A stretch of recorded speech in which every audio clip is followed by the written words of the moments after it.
Big pass Tamil season 9 வின்னர்னு எல்லாரும் சொல்லிக்கிட்டு இருக்கிற இந்த நிலைமையில கானா வினோத் மணி பாக்ஸ் எடுத்துட்டு வெளியேறி இருக்கிறதா ஒரு நியூஸ் வந்திருக்கு. ஆமாங்க, கிட்டத்தட்ட 18 லட்சம் மதிப்புள்ள மணி பாக்ஸ் எடுத்துட்டு பிக் பாஸ் வீட்டை விட்டு வெளியேறி இருக்கிறாரு.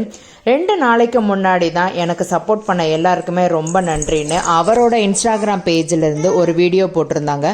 அந்த வீடியோவை நீங்களே பாருங்க. உங்களோட கருத்து என்னன்னு மறக்காம சொல்லுங்க. எல்லாருக்கும் வணக்கம்.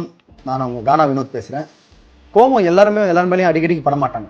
அதுக்கான காரணம் சந்தர்ப்ப சூழ்நிலைகள் வந்தால் எல்லாருக்கும் கோபம் வரதான் செய்யும். இப்போது தேவையில்லாத ஒரு பிரச்சனை நம்ம மேலே வருதுன்னா அது நம்ம கோவப்பட்டு தான் ஆகணும். கோவப்படனா நம்ம மனசுனே இல்லை, எல்லாருக்கும் போவோம். இவ்வளோ நாள் நாங்கள் இருந்ததுக்கு காரணமே மக்களாகிய நீங்கள் தான்.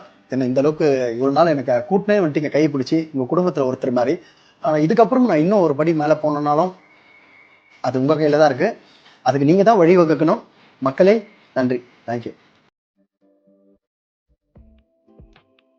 15 லட்சம் ரூபாய் மணி பாக்ஸில் வந்ததுன்னா கண்டிப்பாக எடுத்துகிட்டு போயிடுவேன்னு கண்டஸ்டன்ட் எல்லார்ட்டையும் சொல்லிட்டு இருந்த நிலமையில அவருடைய நண்பரும் சக போட்டியாளருமான அமித் கூட நான் உள்ளே போக சான்ஸ் கிடைச்சா கண்டிப்பாக நான் அவனை மணி பாக்ஸ் எடுக்க வேணான்னு சொல்லுவேன்னு அவரே ஒரு வீடியோ போட்டிருந்தாரு. நம்ம சேனல்லையும் அந்த வீடியோவை அப்லோட் பண்ணியிருந்தோம். ஆனால் இப்போ அவர் மணி பாக்ஸ் எடுத்துகிட்டு போயிட்டாரு. டைட்டில் வின்னர் கண்டிப்பாக இவர் தான் இருப்பாருன்னு எல்லாரும் சொல்லிக்கிட்டு இருந்தாங்க. பட் இவர் மணி பாக்ஸ் எடுத்துகிட்டு வெளியே போனதுனால சக போட்டியாளர்கள் வருந்தினது மட்டும் இல்லாமல் அவரோட சப்போர்ட்டர்ஸ்க்கும் ஒரு வருத்தம் தான். சரி, அப்போ யார் தான் டைட்டில் வின்னர் ஆவாங்கன்னு உங்களுக்கு தோணுச்சுன்னா மறக்காமல் வீடியோவில் கமெண்ட் பண்ணுங்க. இந்த சீசன் ஏகப்பட்ட ட்விஸ்ட் அண்ட் டர்னோட போய்கிட்டு இருக்குது. இவர் தான் ஜெயிப்பாருன்னு கடைசியில் ஒருத்தரை செலக்ட் பண்ணியிருந்தா அவரும் இப்போ வெளியே போயிட்டாரு. யார் ஜெயிக்க போகிறாங்கன்னு கொஞ்சம் பொறுத்திருந்து பார்க்கலாம்.